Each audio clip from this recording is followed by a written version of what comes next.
Je l'ai annoncé dans le sommaire aujourd'hui. Nous sommes accompagnés de Monsieur Renolé Benoît, directeur territorial de la Croix-Rouge française en Guyane, et Élise Larcher, responsable de l'antenne de Cayenne, avec qui nous parlerons des missions de la Croix-Rouge, de ce qu'il est possible de faire également grâce à la Croix-Rouge. Alors, bonjour Benoît, bonjour Élise. Bonjour. Merci d'être venu ce matin. Merci de nous recevoir. Avec grand plaisir. Alors, quand on pense Croix-Rouge, tout de suite, on pense à la quête. Donc, on pense à la quête. Mais qu'est-ce que c'est? Qu'est-ce qu'est la Croix-Rouge? Alors la Croix-Rouge est effectivement multiple et diverse. La Croix-Rouge française, c'est avant tout une association qui est présente sur le territoire de Guyane depuis 1998, qui comprend un certain nombre d'activités, mais surtout qui se divise entre l'activité bénévole, qui est gérée par une délégation, et l'activité professionnelle, qui est gérée par les établissements. Et on retrouve sur la partie des établissements les centres de prévention santé qui sont à Cayenne, Kourou et Saint-Laurent. On a une plateforme d'aide alimentaire qui permet d'alimenter toutes les associations du territoire qui se situent à côté de l'aéroport. On a également un centre de formation professionnelle qui a son siège à Kourou, mais également des antennes à Saint-Laurent et à Cayenne. Et pour finir, une partie de plateforme des demandeurs d'asile à Cayenne, ainsi que la domiciliation et l'hébergement des demandeurs d'asile. Ça, c'est pour la partie professionnelle, donc qui comprend quand même 65 salariés répartis sur le territoire. Du côté des bénévoles, on a du coup une partie qui se retrouve Cayenne, Saint-Laurent, Kourou, avec des activités pour l'instant un peu réduites suite à différents changements qu'on a pu avoir dans la présidence de l'association. Mais il nous reste quand même un grand nombre d'activités liées à la vestiboutique, à l'aide alimentaire, mais également l'espace parents-enfants qui accueille une activité sur la formation premier secours toujours présente et la réponse aux urgences, puisqu'en tant qu'association auxiliaire des pouvoirs publics, on a amené à soutenir les collectivités territoriales sur toute urgence qui pourrait apparaître sur le territoire. Alors très bien, donc c'est quand même assez vaste, hein. Il n'y a pas que de la quête avec la Croix-Rouge française. Donc la Croix-Rouge française en Guyane a également les mêmes missions, on est d'accord, qu'en métropole, où les missions sont-elles différentes, ou est-ce qu'il y a des axes qui sont un petit peu plus importants ici en Guyane, ou un petit peu plus poussés? Alors la particularité de la Croix-Rouge, c'est qu'elle a une appartenance à son territoire et elle se développe en fonction de son territoire. Donc ce qui est bien ici, qu'on a une chance en Guyane d'avoir effectivement une particularité dans notre gestion qui nous permet de répondre vraiment aux besoins les plus importants. Et ça, on le fait au travers des politiques qui sont menées par le président de la Croix-Rouge d'une part et le directeur d'autre part, avec l'objectif toujours de venir alléger les souffrances, quelles qu'elles soient, au niveau de toute la population. Alors, et vous nous avez dit que Madame Élise Larcher, vous êtes responsable de l'antenne de Cayenne. Qu'est-ce que vous faites principalement à l'antenne de Cayenne? Alors moi, je m'occupe surtout de tout ce qui est formation. Alors tout ce qui est formation, ça veut dire si on veut faire la formation premier secours, c'est vers vous qu'on se dirige? Indirectement, oui, c'est moi qui gère les formations. Donc les personnes s'inscrivent en ligne ou viennent durant les moments d'accueil qui se passent le mercredi matin de 9h à midi. Ils viennent s'inscrire pour faire le PSC1, entre autres. Entre autres, il y a quoi comme autre formation? Alors, concernant le centre de formation, comme disait le directeur, nous faisons des formations vers les entreprises, vers les jeunes en formation, vers les personnes qui sont en préparation de concours, comme des formations de sauveteurs secouristes du travail, des formations de PRAP petite enfance, des formations PSC1. Voilà. Alors justement, j'aimerais bien qu'on parle de cette formation PSC1, cette formation que je n'ai pas et qu'il faut absolument que je passe. De quoi s'agit-il? Prévention, secours civique, voilà. Donc on demande à tout le monde d'être formé aux gestes qui sauvent. Non, mais c'est vraiment important là. Voilà, et pour vous rigole donner un quand peu, même mais il faut une vraiment petite que tout le idée, monde le fasse là. une petite idée de pourcentage, en imaginant qu'il y ait 100 personnes dans une salle et qu'il y a un problème, il n'y a que 40 qui peuvent aider. Donc Ah oui. imaginez que les 60 autres rentrent en panique. Donc les 40 ne peuvent rien faire. Alors, Donc il est admettons- vraiment important de se former, mais franchement, vraiment important. Ouais. Et puis même quand on est formé, quand on est dans la panique, des fois on a oublié qu'on était formé. En plus, Donc c'est vrai. il faudrait Voilà. vraiment. On peut être formé et être paniqué parce que c'est vrai que pendant la formation, on montre des photos, ça peut être aussi des vidéos. Entre les images et la réalité, on a quand même, voilà. Non mais alors attendez, Il faut parce gérer. que formation premier secours, on est Oui. d'accord, c'est si par exemple quelqu'un s'étouffe ou si c'est pas Oui, ça, c'est ça, c'est oui, des choses ça comme va ça. de Hein. l'étouffement, ça va au malaise, ça va aux blessures, ça va au traumatisme des os et des articulations, ça va aux brûlures, voilà. Voilà, ok. Donc très bien, je me parle à moi-même également. Oui. Non, il faut absolument que nous puissions prendre Absolument. conscience qu'il est important de faire cette formation. Elle est chère ou pas cette formation? On y va directement, comme ça au moins on sait. Comme on dit, la santé n'a pas de prix. Oui, Madame Larcher, j'aime bien ouais. l'introduction. Donc du coup, c'est vrai que voilà, les entreprises payent des formations quand les salariés viennent se former, et tout public a accès à cette formation. Et elle coûte vraiment beaucoup moins que 100 €. D'accord. Beaucoup Voilà. moins que 100 €. Oui, entre 50 et 60 €. Ah, voilà, 50 et 60 € pour Voilà. sauver des vies, franchement, je pense qu'on peut faire un effort. Voilà. C'est vrai on l'a à vie, parce que les gestes, c'est vrai que ça évolue. Par exemple, depuis les attentats, il y a quelques gestes qui sont revenus ou des gestes qui ont évolué. Mais sinon, franchement, tout le monde peut faire la formation. En plus, des conseils, on comprend. Voilà, on comprend, parce que la formation, on est assis, on fait des gestes, il n'y a rien forcément à écrire, il n'y a rien à retenir, à apprendre par cœur. C'est juste que parmi les gestes, il faut les retenir comme des réflexes, quoi. Comme des réflexes. Comme des réflexes. Faut pas se stresser, se dire oui, ça va peut-être m'arriver, qu'est-ce que je vais faire. Il faut que ça reste. Et il y a des gestes qu'on fait déjà, même sans avoir fait des formations. C'est vrai. Comme l'étouffement, on est à table en famille, il y a un qui là, tout de suite le réflexe c'est boudoum dans le dos. On a tendance à dire ça, et c'est vrai que ça fait partie des gestes pour l'étouffement. Donc voilà, les claques dans le dos. Voilà, en plus, instinctivement, on a déjà des gestes, donc ce serait bien de les préciser. De les préciser, tout à fait. En faisant cette formation. Voilà. Donc voilà, c'était important pour nous de mettre l'accent là-dessus parce que si on pouvait tous être formés, ce serait il faut, il n'y a pas de si. Hein. On est en 2019, il faut. Attends, vous avez entendu Madame Larcher, il faut qu'on soit formés. On y va tous. Alors, il y a aussi cette plateforme alimentaire dont vous avez parlé, Monsieur Renollet. De quoi s'agit-il? C'est-à-dire que l'on peut donner des denrées alimentaires, c'est cela? Alors cette plateforme alimentaire a vocation à être la banque alimentaire mondiale qu'on connaît partout ailleurs sur le territoire et sur la métropole.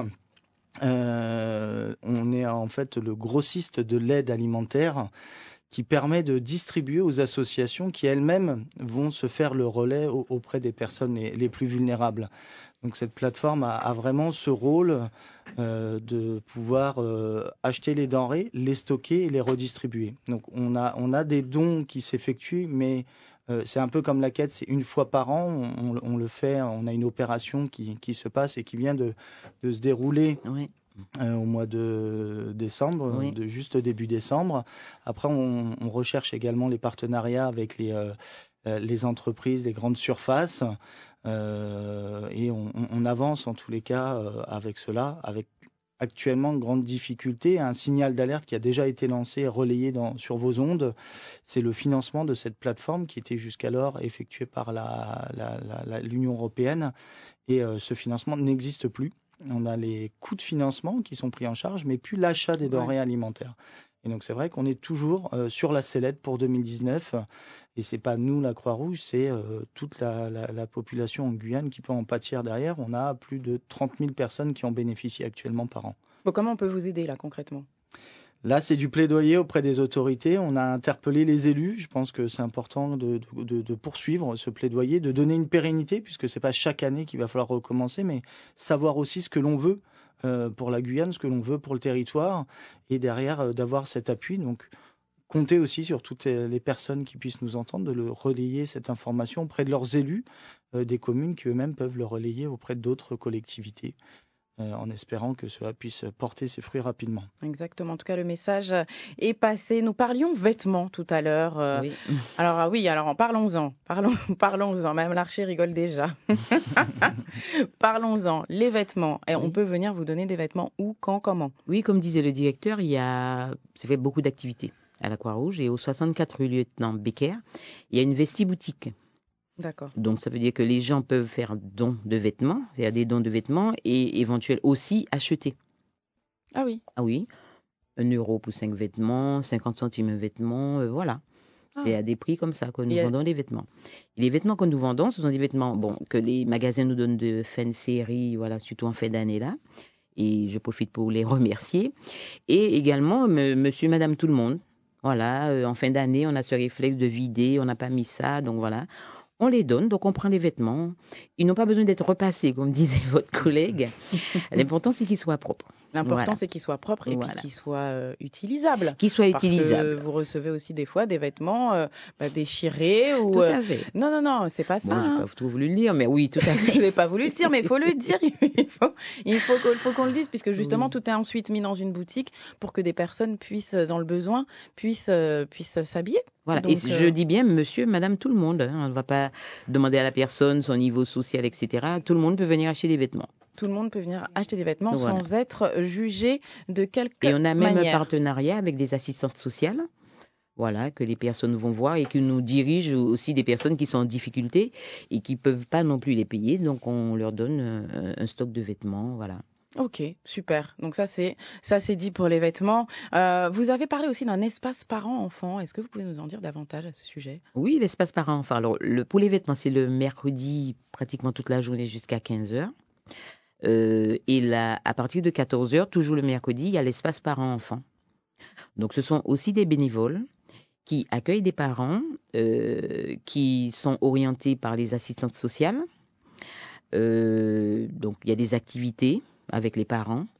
Bon, ça peut être un jeune parent qui ne sait pas trop mettre la couche ou qui utilise des produits, etc. Donc les bénévoles sont un petit peu, pas toutes, hein, parce que tout le monde peut être bénévole à la Croix-Rouge, mais il y en a aussi qui sont un petit peu professionnels, un petit peu, je vais dire comme ça là-dedans, qui peuvent aider les parents. Elles font des ateliers cuisine également, ateliers coiffure, ateliers, voilà. Puis il y a des tapis de jeu. C'est des moments où les enfants se retrouvent entre eux, les parents discutent entre elles, et de vraiment différentes cultures, et c'est très très enrichissant. D'accord. Et elles peuvent, pendant cette période aussi, ce moment, acheter du lait, des produits bébés, mais à des prix à 10% du prix du marché, qu'on trouve sur le marché du moins. Donc n'hésitez pas si vous avez besoin. C'est vraiment une aide pour les personnes en difficulté. Voilà. Et d'ailleurs, est-ce qu'on peut tout de suite donner un numéro de téléphone? L'adresse reste la même, on est d'accord? Alors l'adresse c'est toujours au 64 rue Lieutenant Becker. Alors on a un numéro de fixe qui est le 35, donc 0594 35 72 56. 35 72 56. Donc il y a l'accueil physique et les gens aussi peuvent appeler. Très bien, donc si vous avez besoin de quoi que ce soit, n'hésitez pas, contactez la Croix-Rouge. Vous voulez donner des vêtements, c'est vrai que c'est vrai que la Croix-Rouge c'est ouvert par rapport à ce que disait le directeur pour la distribution alimentaire, c'est le mardi matin. Donc c'est ouvert le mardi matin, vous pouvez passer, vous allez croiser des bénévoles, c'est vrai qu'elles sont un petit peu débordées mais qui pourront vous orienter ou vous rappeler le numéro, voilà, au 64 rue Lieutenant Becker. Le mercredi matin, il y a l'accueil, plus la boutique qui tourne aussi dès 9h jusqu'à 15h. À 14h, l'espace bébé-maman prend le relais. Ah oui, c'est un vrai programme. Voilà. Et les formations PSC1 grand public, c'est tous les premiers samedis du mois. Bon, sauf si ça tombe trop proche d'un jour férié, mais c'est toujours un samedi. Toujours un samedi. Toute la journée. Tous les premiers samedis du mois, cette fameuse formation que nous devons tous faire. Voilà. Donc les gens peuvent s'inscrire en ligne. Ils mettent Croix-Rouge de Guyane, Croix-Rouge française de Guyane, et ils suivent le lien formation et ils s'inscrivent. Et on a un petit plus dans nos formations PSC1, c'est qu'on a une partie initiation à la réduction des risques. On initie des personnes au risque de catastrophes naturelles et catastrophes par des situations provoquées par l'homme également. Bon, une formation au complet. Il est 10h28 sur la première, nous revenons juste après.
Service après-vente avec Jennifer Baratini. Toutes vos questions au 31 9000.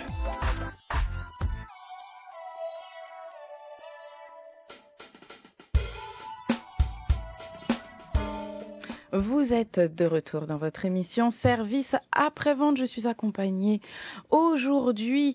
Je suis accompagnée de la Croix-Rouge. On parle des actions, des missions de la Croix-Rouge parce que souvent, comme je le disais en début d'émission, quand on parle Croix-Rouge, on pense tout de suite À la quête. Ah ben voilà, on pense tout de suite. Mais il y a la quête, c'est vrai, une fois par an. Il y a la quête également. Donc on pense à la quête, mais il n'y a pas que ça. Et c'est ce que nous explique depuis le début de l'émission Monsieur Renollet Benoît, directeur territorial de la Croix-Rouge française en Guyane, et Élise Larcher, responsable de l'antenne de Cayenne. Monsieur Renollet, est-ce que vous pouvez nous parler du centre de prévention santé ? Mais bien sûr. Donc les centres de prévention santé, ils sont 3 déjà, Saint-Laurent, Kourou et Cayenne, avec un mandat donné par l'Agence régionale de santé sur tout ce qui est lié au dépistage de l'ensemble des maladies IST, dont le sida, sur lequel nous sommes le premier dépisteur en Guyane, avec derrière un référencement pour la prise en charge. Mais on a également toutes les autres maladies qui existent avec une prise en charge gratuite et directement effectuée au niveau des centres. Donc les personnes peuvent se rendre directement sur place. On a également la lutte anti-tuberculose, donc une maladie qu'on connaît peu mais qui touche énormément en Guyane. La tuberculose peut être très contagieuse et prêtez attention à se faire dépister en cas de toux sévère, continu et grave, qui va permettre derrière d'éviter cette contagion au niveau de la famille, mais également de son entourage. Quelque chose de très simple qui prend peu de temps, mais important à faire, avec du dépistage qui va se faire aussi sur le lieu, au niveau de la famille, puisque une fois que la personne va être reconnue comme ayant la tuberculose, on va se déplacer pour faire une enquête autour de voisinage et s'assurer, en tous les cas, de limiter cette petite épidémie qui pourrait arriver autour de la personne qui a pu être contagieuse. Et le dernier, une des grosses activités également des centres de prévention, c'est la vaccination. Donc on rappellera l'importance de cette vaccination et également de l'intérêt de le faire dès le plus jeune âge. Nous prenons en charge à partir de 6 ans la vaccination sur l'ensemble des centres de prévention. Et important de le rappeler pour chacun, d'être bien à jour de ces vaccins qui permettra d'éviter toute maladie par la suite. Et notamment, on pense toujours à la fièvre jaune qui est elle, très présente encore ici en Guyane. Et spécialité de la Croix-Rouge française, c'est qu'on est également le distributeur du vaccin fièvre jaune auprès des médecins libéraux. Donc on a un principe de livraison et de suivi médical avec les médecins pour leur permettre de pouvoir dispenser ces vaccins pendant toute l'année. Alors les vaccins, ils sont payants ? Les vaccins ne sont pas payants à la Croix-Rouge. Ils le sont effectivement en cabinet, mais de toute façon remboursés par la CGSS. De toute façon remboursés. Alors, il y a plusieurs centres de prévention santé. Il y en a à Cayenne, à Kourou, à Saint-Laurent-du-Maroni. Est-ce que, donc disponible, c'est-à-dire que les heures, je crois que c'est entre 7h15 et 13h30, c'est ça ? Voilà, l'accueil se fait entre 7h30 et 13h. Entre 7h30 et 13h. Alors, j'ai les adresses, je peux vous communiquer les adresses pour les centres de prévention santé parce que c'est quand même assez important, même voire très important. Il ne faut pas hésiter pour le dépistage, il faut y aller. C'est gratuit en plus. C'est gratuit. C'est gratuit, le dépistage, les vaccins, tout ça, c'est la santé, c'est important la santé. Donc, à Cayenne, 25 rue Barat, à Cayenne, du lundi au vendredi de 7h15 à 13h30.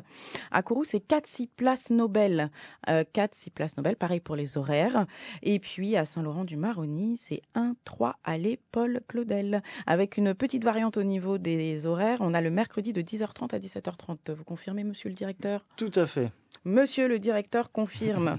Alors, au niveau de vous vouliez donner des informations supplémentaires pour Kourou et Saint-Laurent. Oui, signaler que les formations se font également, les formations PSC1 se font également sur Kourou et sur Saint-Laurent, mais toujours en s'inscrivant en ligne. Et toujours en s'inscrivant en ligne. Voilà. Et de toute façon, on trouve toutes les informations sur Internet si on cherche des adresses, si on cherche des numéros de téléphone. Oui, c'est vrai que c'est de plus en plus dématérialisé, donc voilà. Et je voulais aussi ajouter une petite information. Nous avons une formation qu'on appelle aussi bien-être en autonomie, que nous sommes en train de mettre en place, mais c'est pour les personnes âgées, les retraités. Et dans cette formation, on parle de santé, bien-être, et il y a aussi une partie gestes qui sauvent. Ah, ça, Elle est très intéressante, ça parle d'alimentation, de posture, etc. Alors, comment ça fonctionne? Comment on s'inscrit donc pour les personnes âgées Nous allons vous relancer, justement. Ah, vous allez, d'accord, vous allez donner l'info. Le petit cadeau de 2019. Ah là là, c'était une petite avant-première. Donc, on est en train de se rapprocher des maisons des EHPAD. Voilà. Et également des personnes du grand public. D'accord. Mais c'est une formation spécifique pour les personnes âgées. Une formation spécifique pour les personnes pour les retraités âgées qui arrive en 2019. Il y en a grosse beaucoup. Info là. Il y en a beaucoup. Alors, il y a aussi l'hébergement d'urgence des demandeurs d'asile. Est-ce que vous pouvez nous en dire quelques mots, Monsieur Renollet? Bien sûr. Alors pour les demandeurs d'asile, d'une façon globale, il y a un mandat qui est donné par la préfecture en Guyane et également l'OFI, qui est pour toute personne arrivant et demandant l'asile, doit déjà passer par la Croix-Rouge pour effectuer son premier dossier avant de se rendre à la préfecture, qui est la procédure globale et générale qui se doit d'avoir. Et on a la spécificité de donner une domiciliation pour toutes ces personnes qui arrivent. Ils n'ont pas encore d'endroit où ils peuvent se loger. Et du coup, ils ont une adresse qui est donnée à la Croix-Rouge. Donc là, c'est pareil, une autorisation qui est donnée par la préfecture afin qu'ils puissent recevoir l'ensemble de leurs courriers liés à leur demande d'asile. Donc ils reviennent chercher régulièrement le courrier auprès de la Croix-Rouge. Ça représente entre 700 et 800 courriers par semaine à trier, à distribuer auprès de ces personnes. Et en parallèle, il y a un système d'hébergement, donc ce qui fait partie de la loi française, ce qui est une obligation normalement pour tous. Après, on sait la difficulté que tout le monde a à se loger en Guyane. Donc ces personnes-là ne prennent pas la place d'une personne en demande de logement social sur la Guyane.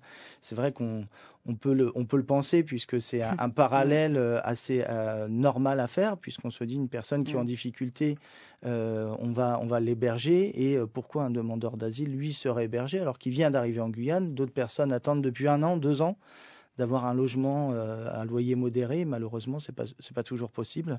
Ce dispositif est vraiment à part et pris en charge directement par l'État. Donc là, ce sont des logements qu'on appelle diffus, donc des appartements qui sont loués par la Croix-Rouge et mis à disposition des personnes, et qui représentent à peu près entre 10 et 15% de personnes hébergées par rapport à l'ensemble des demandeurs d'asile du territoire. Donc on est bien loin d'héberger tout le monde dans ces locaux. Par contre, on se doit normalement de le faire. On sait que ce n'est pas possible et ça ne sera pas possible en Guyane. Par contre, on met à l'abri, on va dire, les personnes les plus vulnérables, des personnes âgées, des personnes malades, les enfants, les parents, les femmes seules avec leurs enfants, les familles qui ont des enfants en bas âge, qu'on imagine ne pas pouvoir laisser dans la rue également. Voilà, donc c'est aussi une mission de la Croix-Rouge, donc et c'est une noble mission d'ailleurs, qui doit pas être très simple, et c'est ce que nous disions, c'est ce que nous disions en début d'émission. Là, la Croix-Rouge a pour but de répondre au plus près aux besoins des populations les plus vulnérables, et c'est ce que vous faites avec cette action auprès des demandeurs d'asile. Il y a une plateforme d'intervention régionale Amérique-Caraïbes. De quoi s'agit-il ? Alors cette plateforme d'intervention, en fait, est le prépositionnement du matériel d'urgence et également la formation qui est faite avec des équipes qui sont préparées en amont pour les catastrophes, donc qui est forcément, on va dire, situés aux Antilles, là où au plus près des catastrophes naturelles que l'on connaît dans cette région. Et on a un lien avec eux, puisque ce lien anti-Guyane, on le connaît par de nombreuses institutions. La Croix-Rouge, on l'a également. On a un prépositionnement de matériel qui est ici en Guyane, qui permet de répondre aussi à toute urgence sur le plateau des Guyanes, donc qui comprend quand même le Suriname et le Guyana. Et on retravaille dessus actuellement. C'est aussi un peu les missions 2019 qui sont remis au goût du jour. On sait qu'il peut y avoir ici des inondations, des risques, on va dire, épidémiques en termes de santé, comme on a pu connaître le Zika il y a peu de temps. Et là, nous, on souhaite aussi remobiliser les personnes, se préparer. On a vu des glissements de terrain il n'y a pas longtemps, donc l'année dernière à Baduel, et effectivement, on se rend compte que les acteurs ne sont pas forcément prêts. Et l'urgence est importante, puisque l'urgence se réalise et la prise en charge de l'urgence se prépare. Donc c'est important de faire tout ce travail en amont, et c'est grâce à cette plateforme basée en Guadeloupe que l'on obtient, nous, ici, un soutien en Guyane, et qui va nous permettre de relancer sur cette année 2019 ces formations déjà en interne auprès de nos équipes, mais également que l'on souhaite ouvrir aux bénévoles de façon un peu plus large. On a la possibilité, en cas d'urgence, d'avoir des bénévoles d'un jour, des personnes qui, de bonne volonté, veulent venir en secours, et pouvoir les encadrer, ça nous paraît important. Donc on va, en tous les cas, mettre tout en œuvre pour arriver à pouvoir mieux répondre, en tous les cas, à ces besoins-là. Aux urgences. Et on peut aussi être un bénévole d'un jour. On n'est pas obligé d'être un bénévole d'une année ou de toute une vie. En tout cas, on restez bien avec nous. Il est 10h43 sur la première. On revient juste après la musique. Le SAV, l'émission à votre service.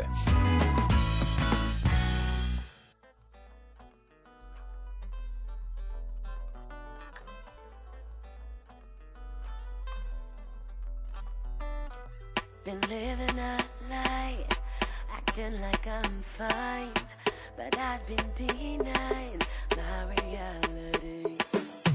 Même si m'kem tout bagay, machine ti konvontaille. When corner wap upgrade me, men way map cherche ça.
Service après-vente avec Jennifer Baratini sur Guyane la Première.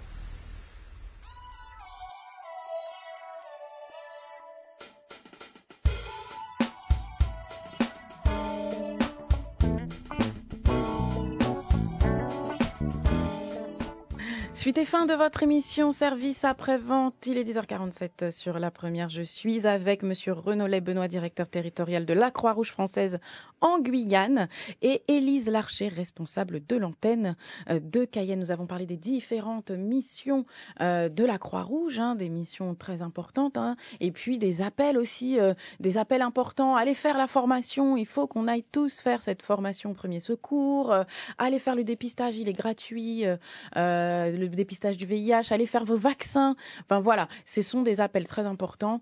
Il y a beaucoup de centres. Un numéro de téléphone, on donne un numéro, Élise ? Oui, le numéro de fixe 0594 35 72 56.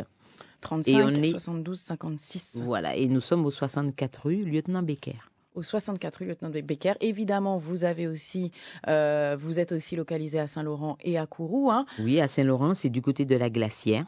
Voilà. Il y a une maison où il y a plein d'associations et la Croix-Rouge est là pour l'instant. Voilà, mais ça fait un petit moment qu'on est là, mais on va pas tarder à déménager. Mais nous sommes là toujours.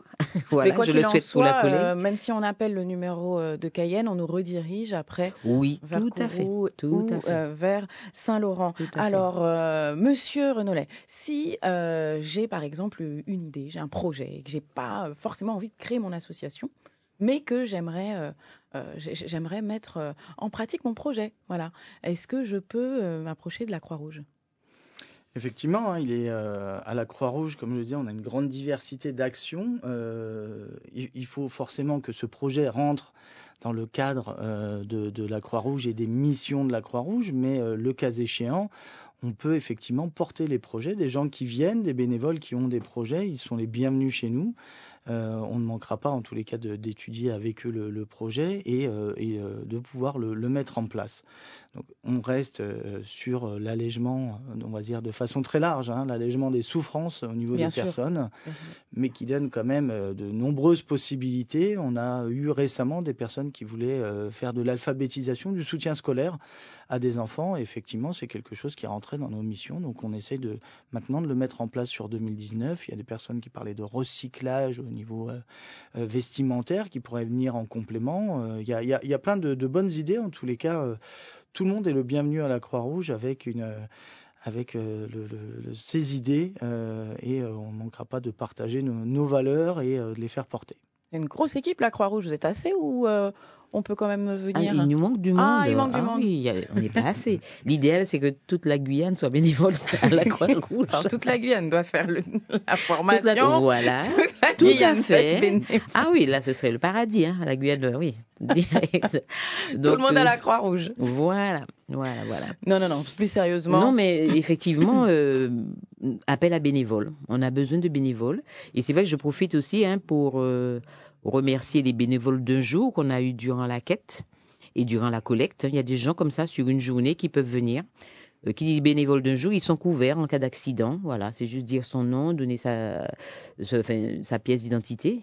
Ah oui, pour la quête, on peut par exemple faire bénévole d'un jour, oui. Ah oui, on donne son nom, son prénom, ses coordonnées, son téléphone, et là on est couvert et on fait la quête ou la collecte pendant la journée. Cette fameuse quête très très très connue, qui existe depuis des années. C'est d'ailleurs pour ça qu'on a l'impression que la Croix-Rouge ce n'est que la quête. Et aujourd'hui, nous avons prouvé que non. Voilà. La Croix-Rouge, c'est de nombreuses appel actions. à bénévoles, tout le monde peut être bénévole, les familles c'est encore mieux. Voilà, même pour les formations, les parents peuvent venir se faire former en famille, ça peut avec les enfants. Dès qu'ils savent lire, écrire, on dit à partir de 8 ans même, accompagné du parent. On a déjà eu des personnes qui viennent se former en famille. Et je reviens sur cette formation premier secours, les enfants aussi peuvent venir se former? Oui, tout à fait. Ouais, alors, autorisation parentale si le parent n'est pas là, sinon accompagné de parents. Ok, voilà. Très bien. Bon, il y a plein de choses, plein d'actions, plein de choses pour 2019. Ça s'annonce, ça s'annonce très très bien. On a même une formation pour nos gangans. Tout à fait. Formation pour eux, donc tout est prévu pour 2019. Bien-être, autonomie, tout à fait. Bien-être, autonomie. Une chose à rajouter, monsieur le directeur? Une chose à rajouter, de dire que la Croix-Rouge appartient aussi aux Guyanais. C'est important ici. On recherche aussi, on est sur une administration provisoire et nous recherchons également à remettre un bureau associatif en place pour la partie bénévole. Donc on aura besoin effectivement de personnes responsables qui pourront reprendre ce relais, à savoir qu'on essaye maintenant d'alléger au maximum toutes les tâches administratives. Donc ça va être un peu la nouveauté qu'on essaye de mettre en place en Guyane au nom de la Croix-Rouge. C'est toute la partie, on va dire, administrative qui est compliquée, qui fait peur.